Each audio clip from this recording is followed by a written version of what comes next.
Salut à tous, on se retrouve pour l'épisode 1777 du Zap Image. On commence aujourd'hui en ce vendredi 1er avril avec des anniversaires et tout d'abord, c'est celui du milieu néerlandais Clarence Seedorf. Il fête aujourd'hui ses 46 ans. C'est ancien joueur par exemple de l'AC Milan.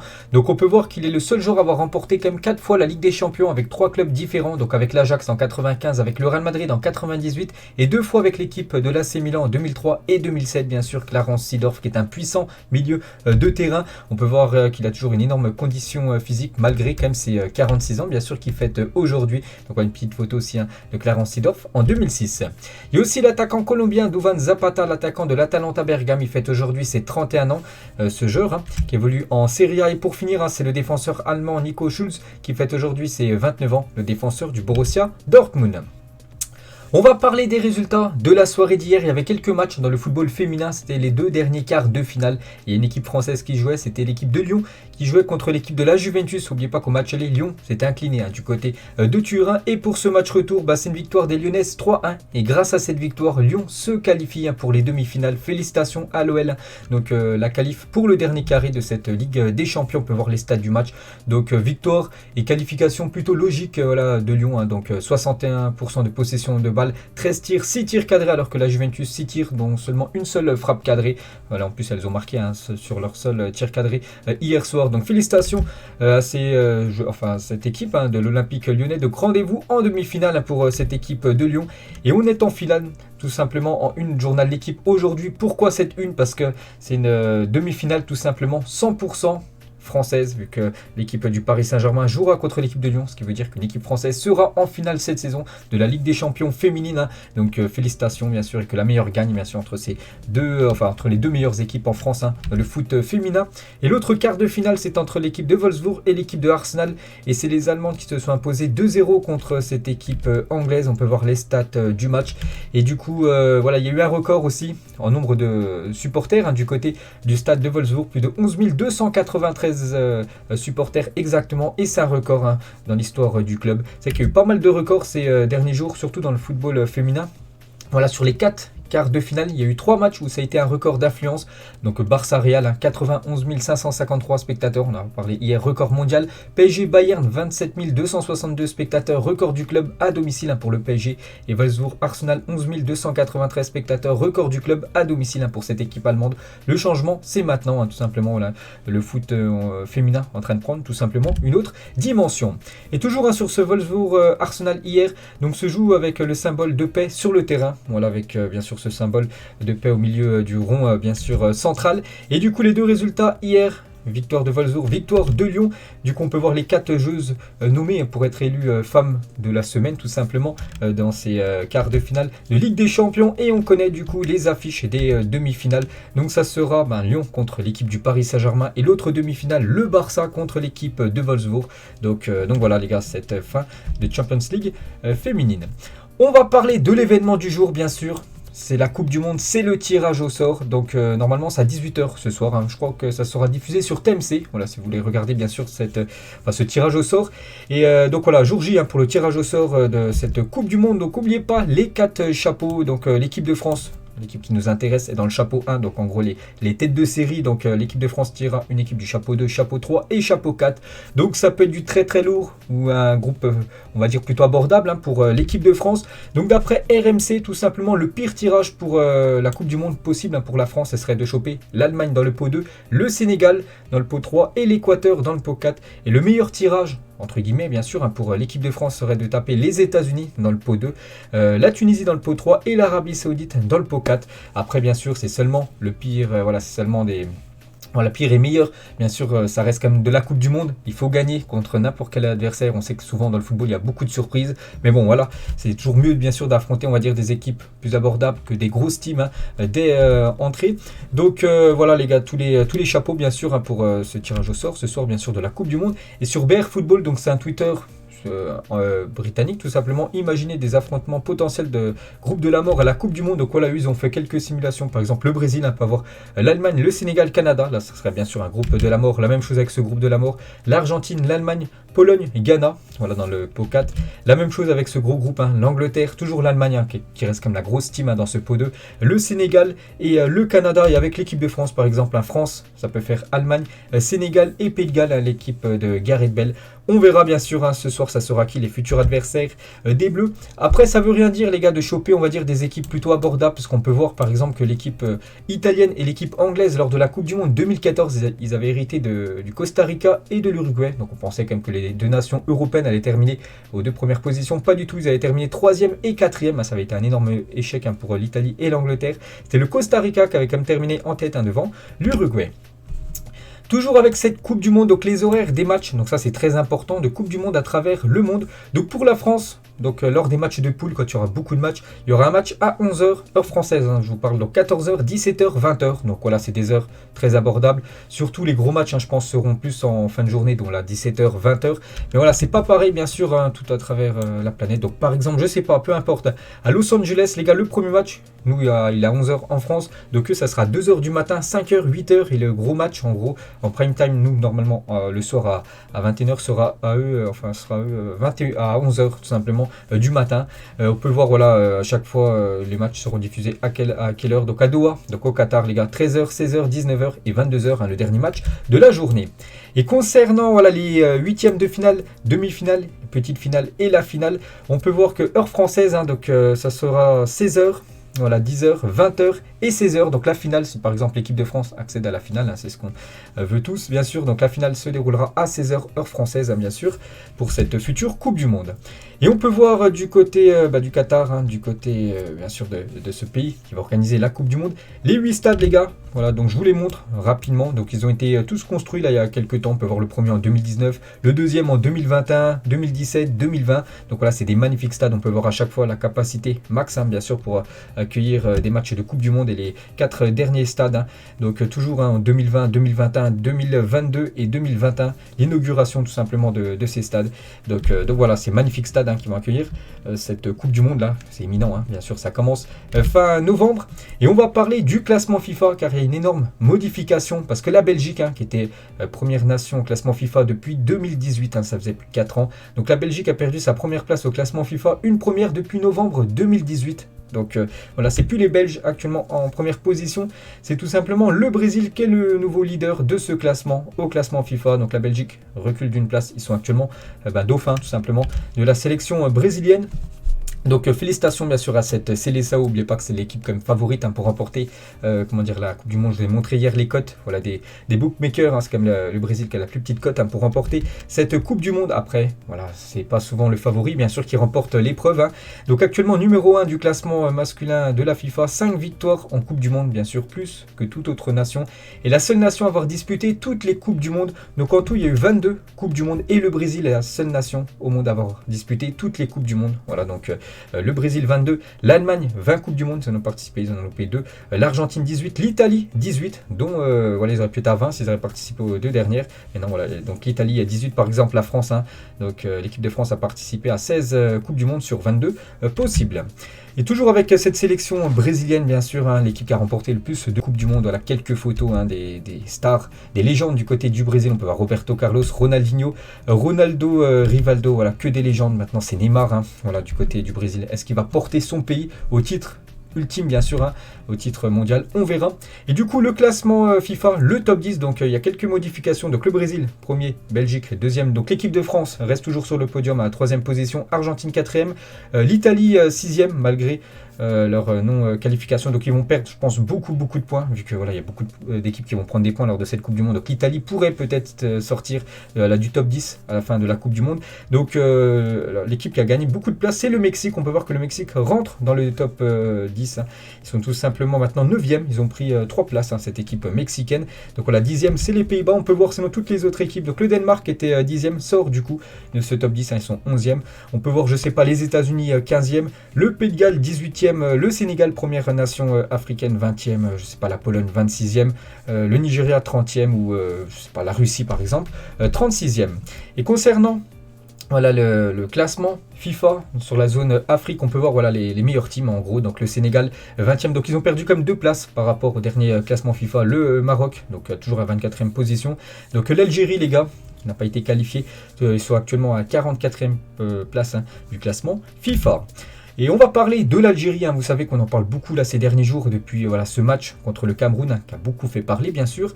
Donc officiel, je l'avais dit hier et du coup c'est bien officiel, la Fédération algérienne de football demande à ce que le match face au Cameroun soit rejoué. Il y a une requête tout simplement de la Fédération officielle algérienne de rejouer ce match. Après je pense pas que bien sûr ça va se faire, c'est quasiment même impossible. Donc voilà, maintenant à voir ce que va dire bien sûr la FIFA concernant cette demande de l'Algérie de rejouer ce match contre le Cameroun. On va parler du sélectionneur Belmadi. Donc il va rester le sélectionneur de l'Algérie d'après RMC Sport. Il aurait pu être licencié à cause bien sûr déjà de la CAN où l'Algérie a complètement déçu et à cause de cette non-qualification, mais du coup il devrait rester en poste en tant que sélectionneur de l'Algérie. En revanche tout le bureau fédéral et du président de la FAF, donc Fédération Algérienne de Football, donc Sharaf Eddine Amara, démissionne. Donc c'est cette personne tout simplement, il démissionne de la présidence de la Fédération Algérienne de Football et il a dit entrer dans le délire de tout mettre sur l'arbitrage, non merci, voilà ce qu'il a dit bien sûr. Donc c'est plus lui maintenant le président de cette fédération algérienne, ça sera lui, on va dire le président intérimaire de cette fédération algérienne de football, les gars. Il s'appelle Mohamed Maouch, donc vice-président de la FAF, jusqu'à maintenant devient du coup le président de la fédération algérienne de football par intérim. Et toujours avec l'Algérie, donc Anelka sur Jamel Belmadi, les deux sont grands copains. Il a tellement donné pour son pays, il en est tellement fier qu'il donnerait sa vie. Quand on le voit comme ça, c'est triste bien sûr par rapport à cette élimination contre le Cameroun il y a quelques jours. Et Galtier, l'entraîneur niçois, donc il a deux joueurs algériens dans son équipe, donc Boudaoui et Attal. Il a dit: j'ai suivi avec attention le match de l'Algérie, c'est des joueurs qui sont touchés. Ce matin ils étaient un peu KO, donc à l'entraînement, et au fur et à mesure de la séance, le sourire est revenu sur le visage des deux joueurs algériens du côté de l'OGC Nice. Ça a aussi fait des dégâts du côté du Nigeria. Voilà cette non-qualification, on peut dire, du Nigeria, donc c'était contre le Ghana. Donc le sélectionneur du Nigeria tout simplement a démissionné hier de son poste de sélectionneur de cette équipe. Une déclaration de la présidente de la Fédération norvégienne de football à propos du Qatar. N'oubliez pas que la Norvège ne participera pas à cette future Coupe du Monde. Il n'y a pas de place pour les employeurs qui n'assurent pas la liberté et la sécurité des travailleurs de la Coupe du Monde. Il n'y a pas de place pour les leaders qui ne peuvent pas héberger des matchs féminins. Voilà ce qu'elle dit par rapport à l'organisation bien sûr de cette Coupe du Monde du côté du Qatar, qui a beaucoup fait parler quand même ces dernières années. Infantino, le président de la FIFA, s'est déclaré candidat à sa réélection aujourd'hui à Doha devant le congrès de la FIFA. Le Monde indique qu'aucun opposant majeur ne s'est déclaré jusqu'à présent. L'Italien pourrait donc briguer un troisième et dernier mandat. Donc c'est des mandats de 4 ans. Donc il devrait de nouveau être le président de la FIFA encore 4 saisons, 4 années supplémentaires. Cette banderole, les gars, vous vous souvenez, c'était lors du match entre l'Angleterre et la Suisse. C'était des supporters suisses qui avaient mis ça par rapport à l'Italie, par rapport à cette non-qualification. Et on peut voir qu'une équipe a fait la même chose. C'est les supporters en gros du Pérou par rapport au Chili. Voilà, entre le Chili et le Pérou, il y a aussi une rivalité. Donc ils ont en gros mis la même banderole, mais ils ont changé bien sûr les pays. Hâte de voir ces stars à la Coupe du Monde, à regarder toutes les stars qui participeront bien sûr à cette Coupe du Monde. Donc il y aura Cristiano Ronaldo, il y aura Neymar, il y aura Mbappé, il y aura Kevin De Bruyne, voilà, il y aura Pedri, il y aura Virgil van Dijk. Il y aura, j'en sais rien, Luis Suarez, voilà, tout le monde quasiment est là, à part bien sûr des exceptions. Voilà, vous savez qu'il y a quand même des joueurs qui vont louper cette Coupe du Monde, voilà, cette longue liste de gros joueurs aussi qui louperont cette Coupe du Monde, comme Verratti, comme Haaland, comme je sais pas, Bonucci, Ibrahimovic ou même Jorginho. On revient les gars sur Erling Haaland. Donc il a posté ça hier sur son compte Twitter, juste mis. Donc en gros voilà, c'est lui, voilà, c'est bien sûr Haaland. Il a mis une petite photo de lui actuellement. N'oubliez pas qu'il a été blessé lors du dernier match, en espérant qu'il soit apte à jouer avec l'équipe de Dortmund ce week-end. Et quand tu crées ton manager sur Football Manager, tout simplement, une petite info. Et Régnier, donc un joueur du Borussia Dortmund, donc c'est un joueur du Real Madrid, prêté à l'équipe de Dortmund, répond au dernier message Instagram de Haaland, où elle a mis cette photo juste mis. Donc il a mis Vamos avec 2 cœurs blancs et avec un petit clin d'œil. Donc les deux cœurs blancs. Peut-être c'est par rapport au Real Madrid, parce qu'on n'oublie pas que Régnier est un joueur du Real Madrid. Donc en gros, voilà que Haaland signe du côté du Real. Donc on ne sait toujours pas ce que va faire bien sûr Haaland. Et donc voilà, petite réponse bien sûr de Régnier.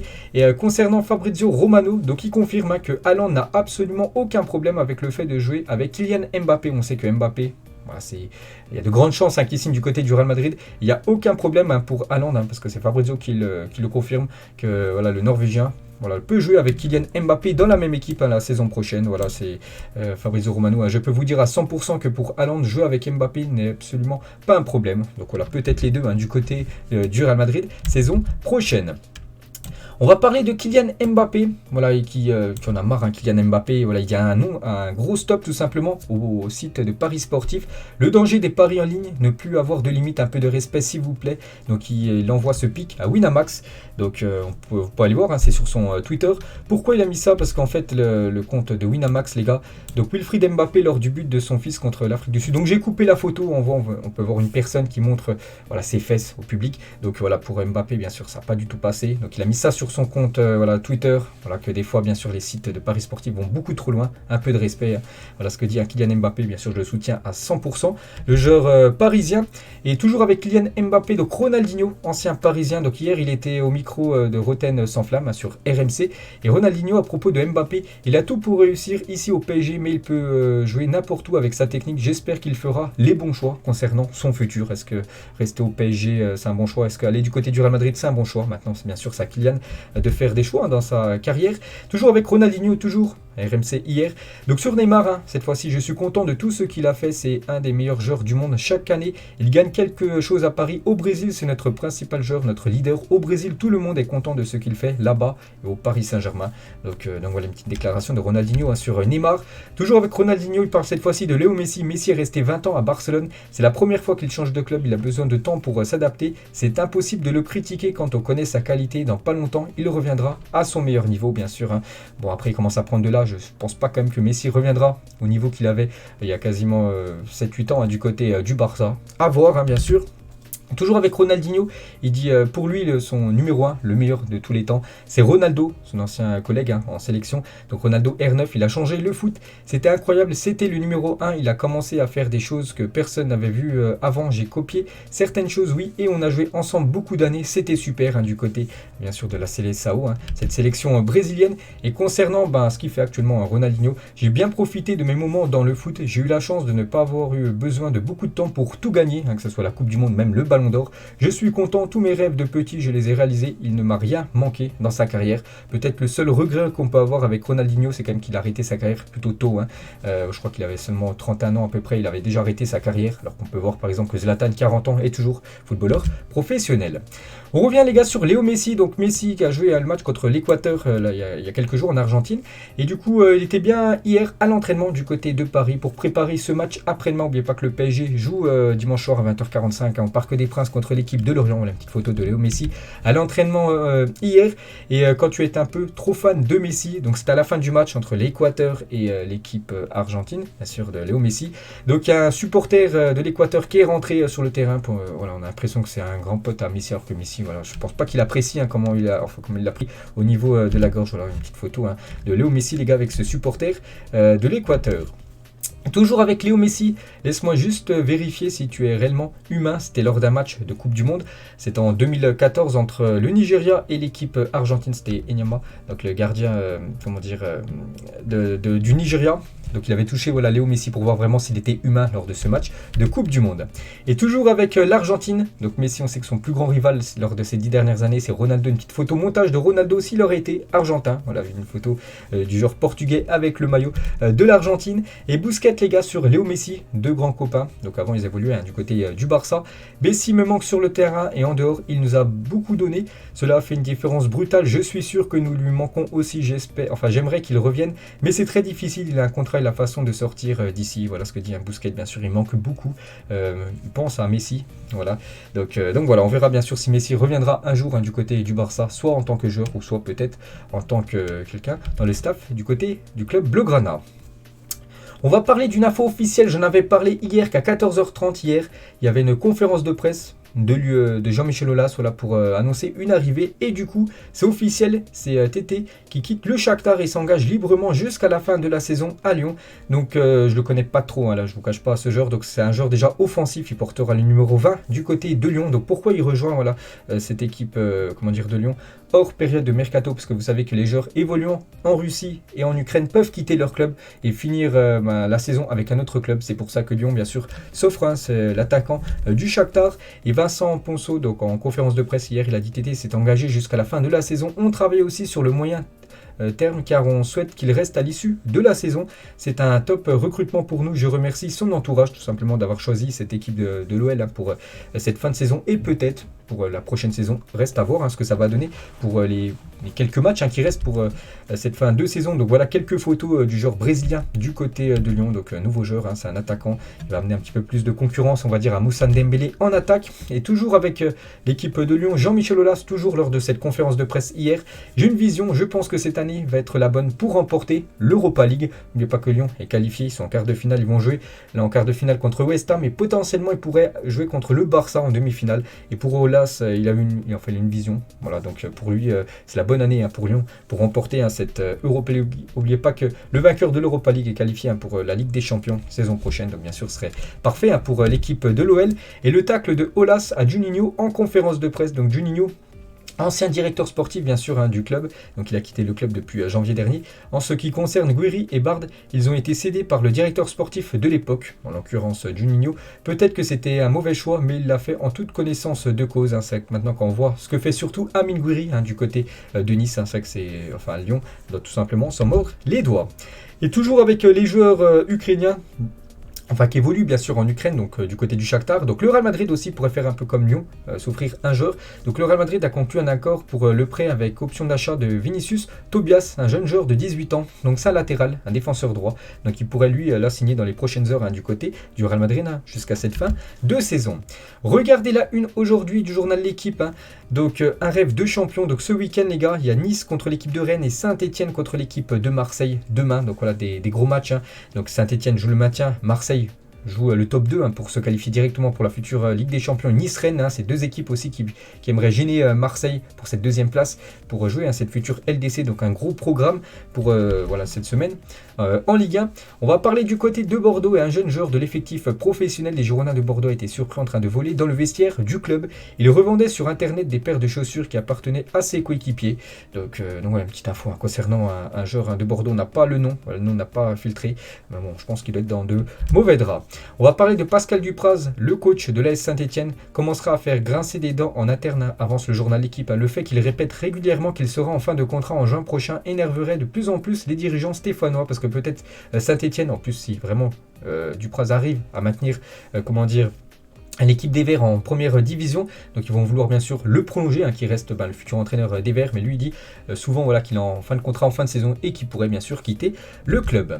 Le Clermont Foot 63 et les Restos du Cœur organiseront une collecte de produits alimentaires non périssables ou d'hygiène pour venir en aide aux plus démunis et aux réfugiés ukrainiens en marge de la rencontre de ce week-end face au FC Nantes. Très beau geste bien sûr hein, de la part de cette équipe de Clermont. Quelques déclarations de Nasser, le président du Paris Saint-Germain. Nous sommes un fonds d'investissement, nous avons acheté le club pour 70 millions d'euros, donc en 2011. Depuis, nous avons reçu des offres de rachat de plusieurs milliards d'euros. Voilà ce que dit un Nasser, qu'il y a eu déjà des investisseurs qui ont voulu racheter là, le Paris Saint-Germain ces dernières années.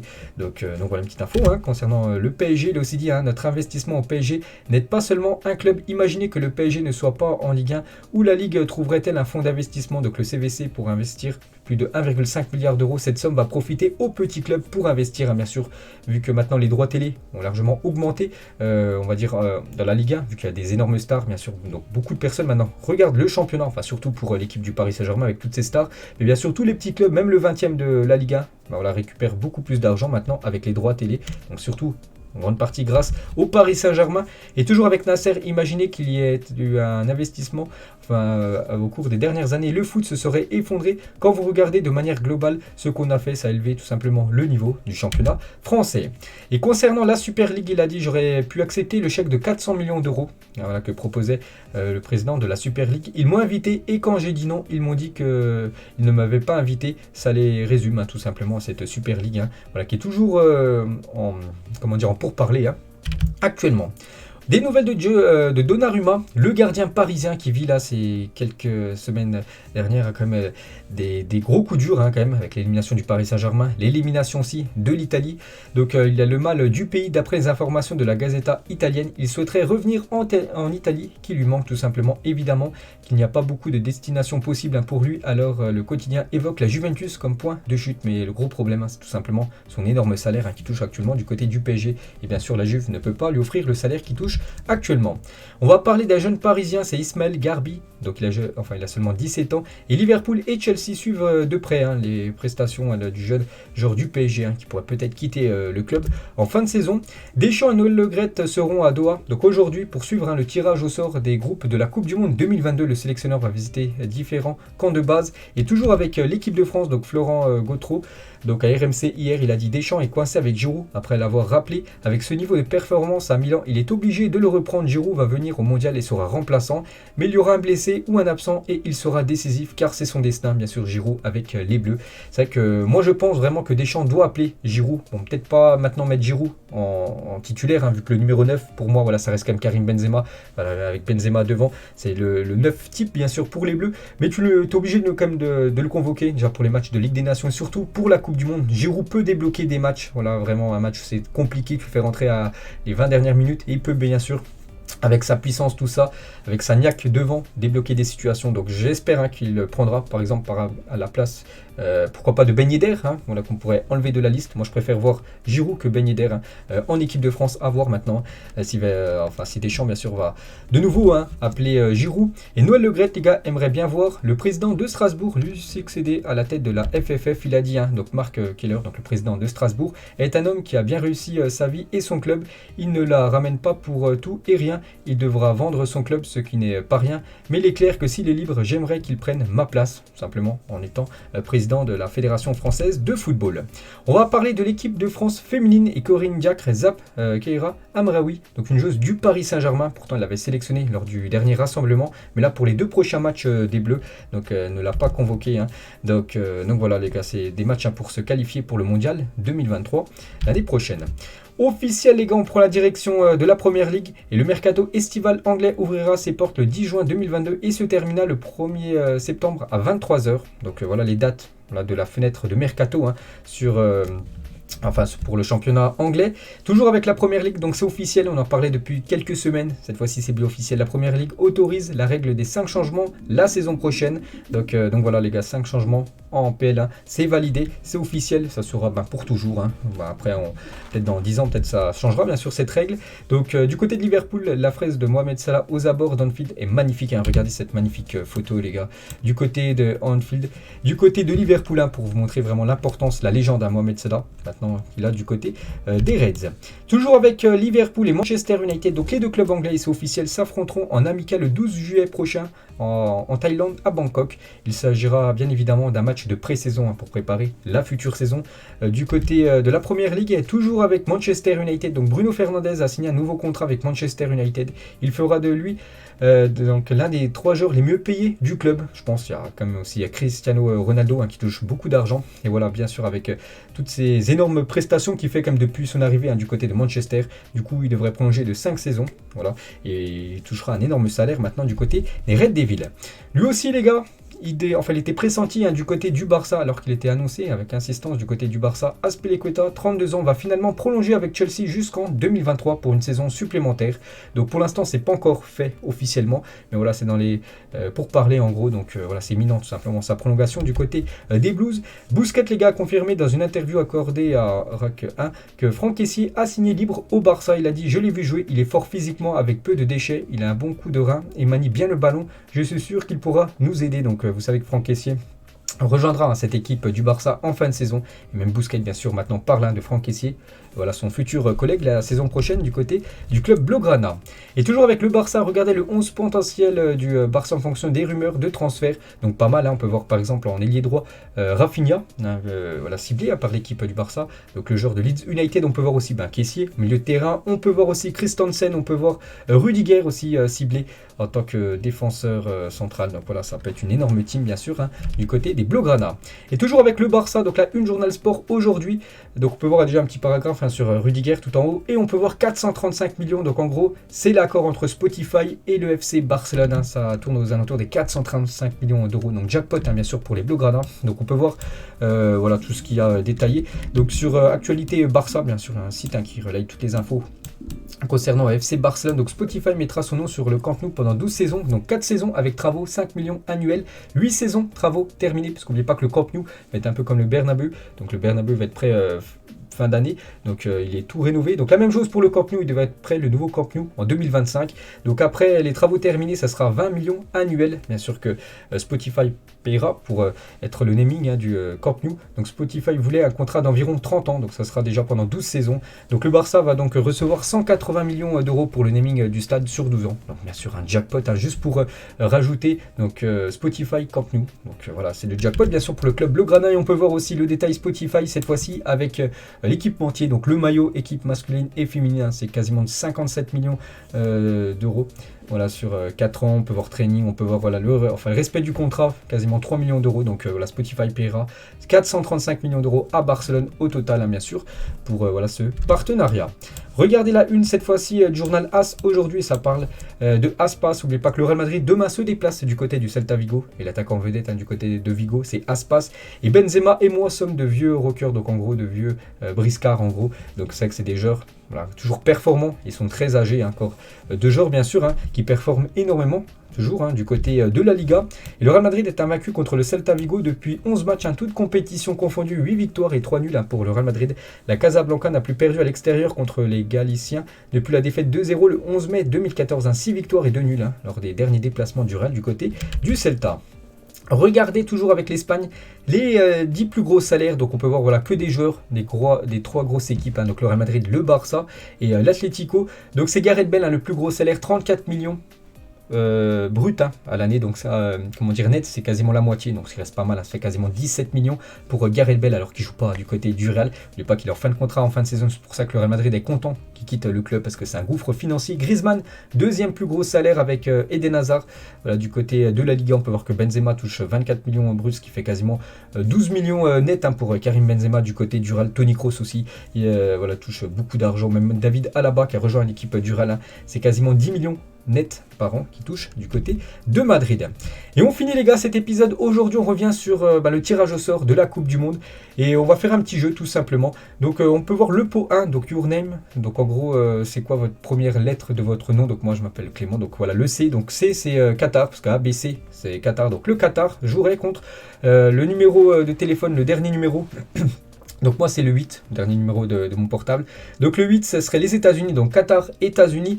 Le 3, donc pot 3 c'est pour toi le meilleur joueur de l'histoire du football. On peut voir Ronaldinho, on peut voir Cristiano Ronaldo, Zidane. Donc moi je dirais Messi bien sûr, donc Corée. Donc ça ferait Qatar, ça ferait comme j'ai dit États-Unis, Corée et le dernier. Donc ton chiffre préféré. Voilà ton chiffre voilà, que tu préfères. Donc moi le 4, donc ça ferait l'Équateur. Donc ce serait un petit groupe, ça ferait Qatar, États-Unis, Corée et Équateur. Voilà pour une poule ce soir. Donc on verra bien sûr.